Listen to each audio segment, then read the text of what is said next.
Uniquely. Uniquely. Uniquely. Uniquely. Uniquely. Uniquely. Issaquah. Hello and welcome to Uniquely Issaquah. Today we have Peter Walters, the City of Issaquah's first park ranger, joining us on this edition of Uniquely Issaquah. Welcome, Peter. Thank you for having me. I'm very excited to be here. Yeah, we're really excited about talking to you today. First off, can you tell us a little bit about yourself? How did you end up in Issaquah being a park ranger? Yeah, I'm actually originally from Michigan, but as a kid I was always outdoors, so I've always been drawn to nature. Did a lot of camping growing up, had a woods right outside my backyard growing up. So when my, at the time, girlfriend, now wife, told me I could start looking for jobs elsewhere, was just drawn to the Pacific Northwest. Had actually only been out here once before, not even to Issaquah, and there was an opportunity to work with the state parks, and I took it. And then we just fell in love with Issaquah. So just by chance, we were working at Lake Sammamish State Park. Got to stay at a ranger house there. So we just kind of really hit it off and fell in love with this area. It's beautiful. It's in this nice there's plenty of space and things to do here, but it's really easy to go into the city and have fun, really easy to get into the pass and have fun too. So it's just wonderful. It is. Issaquah is an amazing place. Yeah. But like a park ranger, so a city this size, it's kind of like it's a unique thing to have a park ranger. Yeah. So tell us about that. Why does the city of Issaquah need a park ranger? Yeah, it's all definitely for service of the citizens. That's for sure. When we're asking our maintenance staff to kind of fill some of the role that I do, we're taking away from them of maintaining and keeping the parks up as beautiful as they are. And as much as I appreciate the comments of people telling me how good I'm keeping the parks, I'm not the one doing it. But it does take time for them to go do enforcement stuff, whether it's dog off leash or if someone's using something incorrectly. And sometimes that's just not their area or place to do some of that enforcement or education. And then we don't want to put it on IPD as well. They have their hands full, and some of these are really minor incidents that don't need a police response, that can just use someone who's friendly and available with knowledge of the parks. So that's kind of the big two buckets, is enforcement and education. And often education's really the piece of just getting out there and talking to citizens. Most of my day is walking the parks and talking with people, and a lot of it, people want to know what's going on. How do I get from A to B? How do I access this park, or stuff like that? So a lot of it is that educational user piece and helping everyone enjoy the parks and understand more about it. My favorite part is the interpretive part, so doing educational courses about the park or park history or birds and predators we might see in the park as well. It's got a big role to do, and it helps take pressure off other staff so they can focus on keeping the city looking as great as it does. So when citizens engage you for the first time, they're like, a park ranger. Yeah. They ask me, why am I out of the state park? Why are you in Confluence? Why aren't you at Lake Sammamish? Yes. And then you just kind of walk them through and just say, hey, walk them through it. Yeah. I'm luckily non-commissioned, so I don't carry a weapon, which is a intentional choice. So that we're definitely focused on providing good customer service and education. I try and walk them through that new portion. I think it's new too. I just started a little over a year ago, and we had some of the pandemic fun to go through and adjust for this position. But then also we have, 20 some properties we're managing as parks. We have, I lost count now, but somewhere over 2,000 acres of open green space.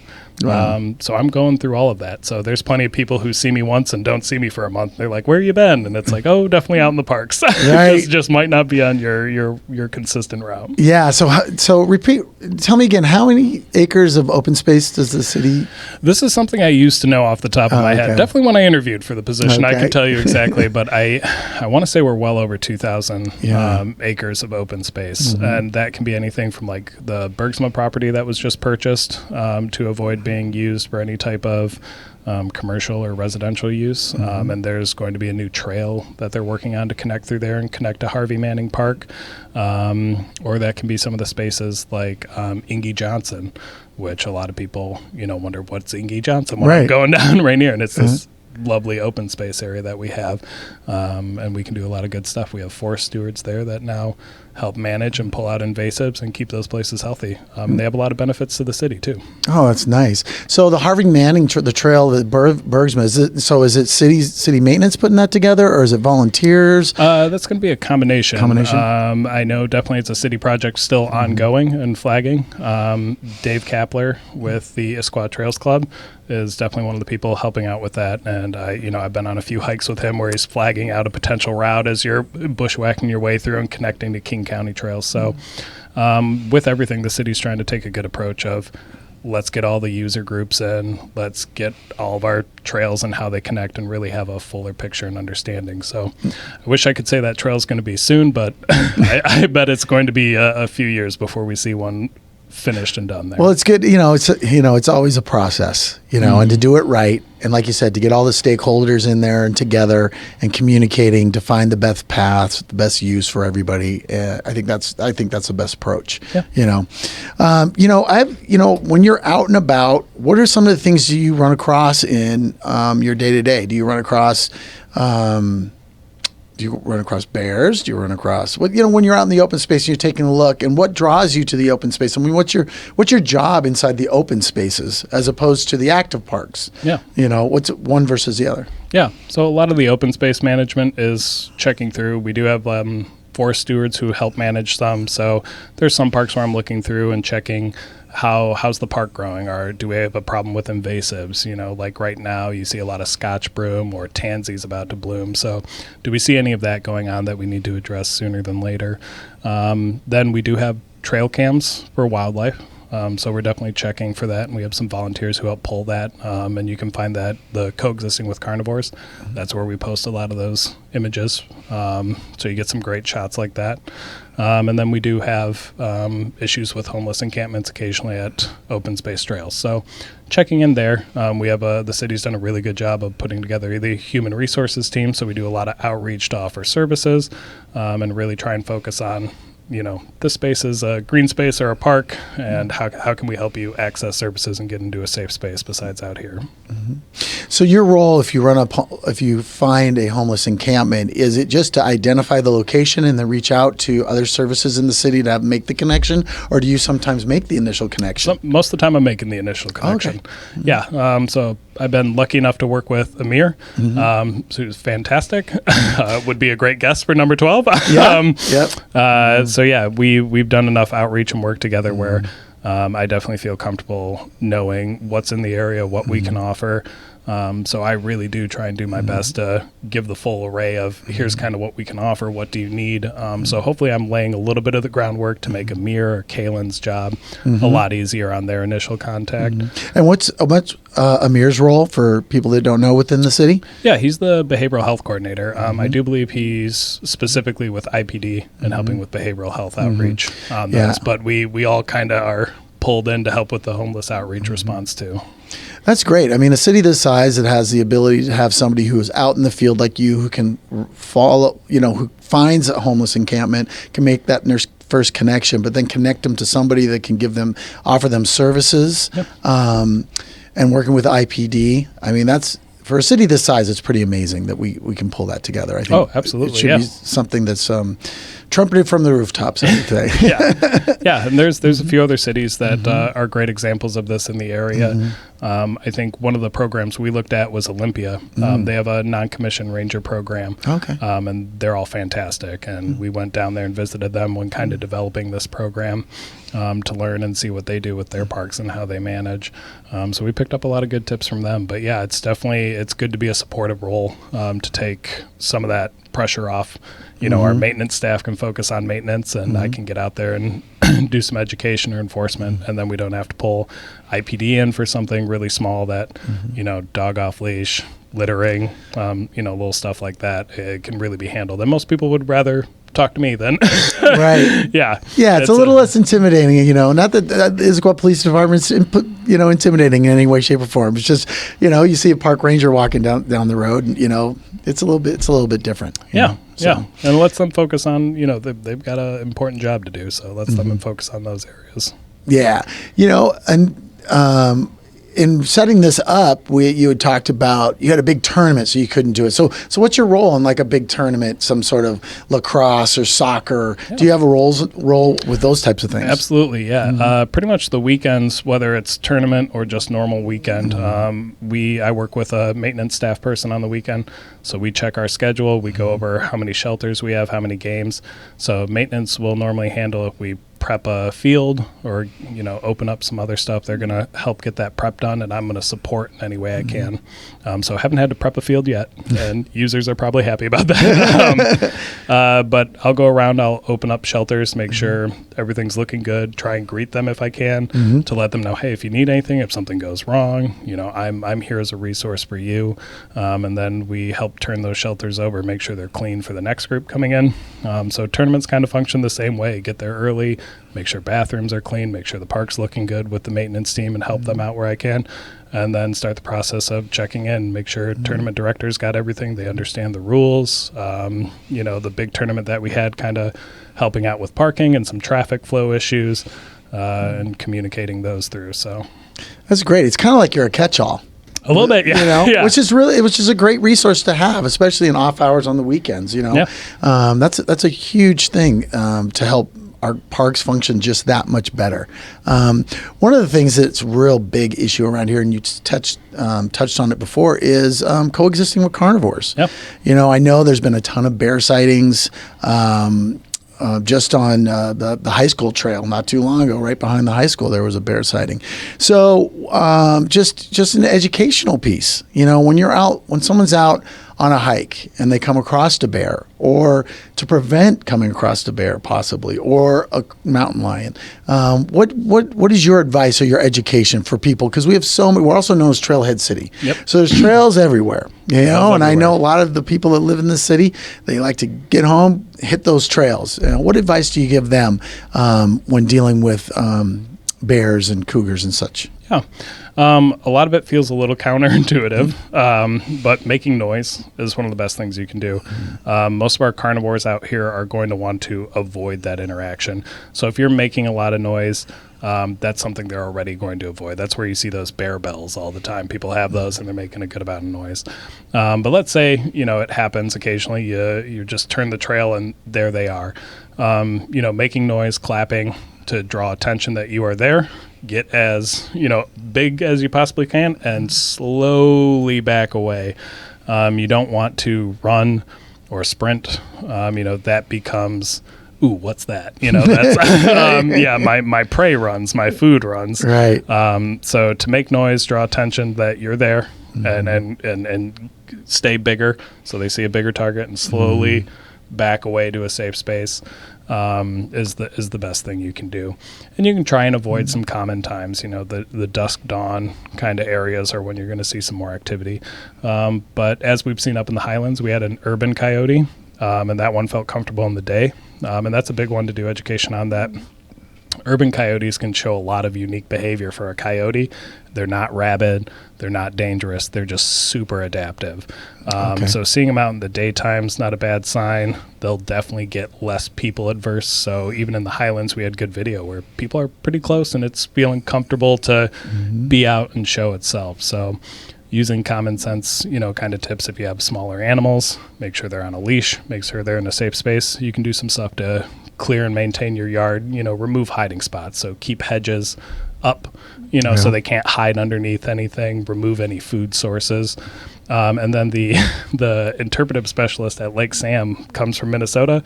She says spray them with water hose. She swears by it that it's a form of minor aggression that's not going to hurt them, but they're definitely gonna be like, no thanks on that yard. That person sprays me with a hose. She also recommended a paintball gun, but I don't know how many people have paintball guns as something else. Maybe we'll just stick with the hose on that one. Hose, yeah. And the big thing is if you can remove food source.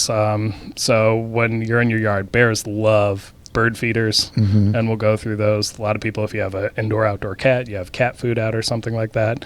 Unsecured garbage, anything that's a food source that can draw them in. If you can keep that secure, they're going to stay away from your location. Well, you're out and about. Have you come across any bears or bobcats or cougars face to face? No bears here yet. Okay. I've come very close. Several times I've walked through an area and have someone said there was a bear just here. And I don't get to see it. But the urban coyote I've seen a couple of times and tried to do some education up in the Highlands. Seen a couple bobcats now.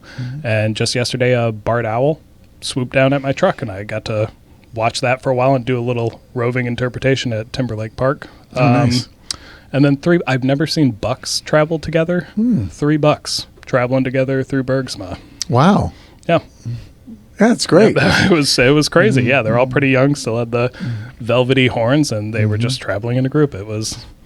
That's really unique. Yeah. Yeah. You don't see that very often. Yeah. And I think that's the wonderful thing about Issaquah, because it is a smaller city, but it's out there. It's at the foothills of the Cascades. There's so much open space. There's so much wildlife that we live with. And it's great that we have you to educate and inform people and let them know that, hey, we're coexisting. Yeah. Do smart things and common sense, and everybody, they can live and we can live, and we can enjoy this beautiful place that we all call home. Yeah. So I think it's one of the things that I love about Issaquah most is you're really right there with nature. And for some people, it's a bit of an adjustment, but conflict between is pretty rare. And then even when it's there's steps you can take to really avoid any sort of that. Like it's going to be very rare. Everyone's here safe if we take a few steps to recognize our furry neighbors. Definitely. Now, considering all the trails that go around, so do you go up to Tradition Plateau? Is that part of what you do? And then how far into that trail set do you go? I mean, because I know it connects to King County. It does. And so what's your path when you go up there? What are you looking for when you go up to Tradition Plateau or any trails? Yeah, so I normally, I love checking the parking lots just to make sure, are they clean, free of obstruction? No one wants to get to a parking lot and have a nail go in their tire or something like that. So I love to do a loop around the parking lot, make sure they're safe. And then for Issaquah, our trails all head down towards the high school. So once you're at Lake Tradition, if you head towards Round Lake, Lake Tradition, or you're following the PSE line, all kind of west and downhill, you're on Issaquah land and heading back that way. Pretty much the Nook Trail, anything heading towards West Tiger 3, that's going to all be DNR. Okay. And we have a good partnership. There's 2 rangers who work up there, and we have a good relationship with, and they're just great. If we have a down tree, sometimes just a little over on their line, we'll clear it up for them, and they'll do the vice versa. Yeah, that's great. I do want to recommend. We're not in charge of that bathroom. Oh, okay. that's one of the number one questions we get, and that is unfortunately not our bathroom. So I can't help with there you go. Can't claim it. City does not claim the bathroom at the Tradition Plateau. Well, Peter, this is great information. Is there anything else you want to tell the community about the parks, the open space? Anything should be aware of? Besides keeping your dog on a leash? Yes, please keep your dog on a leash. There's plenty of positive reasons for that. I think really just keep exploring and don't be afraid to reach out to us for questions. Since I lived here since 2016, I worked for the city at various roles, and I learned new things every day about the parks and some of the nature that feeds into it. We have 10 cloned sequoias from some of the oldest sequoias in the world located in Issaquah that were cloned and brought to Issaquah, and 9 survived. Those are in our parks and open spaces. Some of the new projects we have for like Salmon Run Park or the new one they're doing over by 62nd Street, increased salmon habitat and just drawing beautiful wildlife. And these open spaces have so much birds and insects and all these things that you get to see and you can go interact with. So I think get out there and explore and definitely ask us questions. We're ready to answer and point you in the direction. I was going to let you go, but I just had thought of this. What is your favorite park? I think Timberlake. Oh, really? Okay. Yeah. It took me a while to come around to that one. There's 4 parking spaces, so it's hard to get to. And then the only other parking spaces are from the neighborhood, which I'm sure those neighbors don't like. But it's a beautiful parcel. The loop trail's great. And it's one of the few places on Lake Sammamish that have open access to the beach, and it's got a nice little swimming area. So I may have just made that whole neighborhood really mad, depending on how many It's true. people. It is a hidden little gem. It is. And not well known. But I do like that park too. I've been there several times and got some really great video or film footage for photography there as well. So yeah, great for barred owls. That's where I've seen a few bobcats. I believe someone captured, this was maybe a decade ago, someone captured evidence of a cougar traveling through there. Wow. So Okay. you get great wildlife through there as well, and it's just a lovely stretch. And you would almost pass. It's so easy to drive right by. I it thought and you were not going to even say think it's there. Confluence. I thought you were going to say Confluence, but Probably one too many dog off leash enforcements there. okay. Well, great point. Well, Peter, thank you so much for joining us on Uniquely Issaquah. Thank you for having me. And thank you for joining us. Stay unique.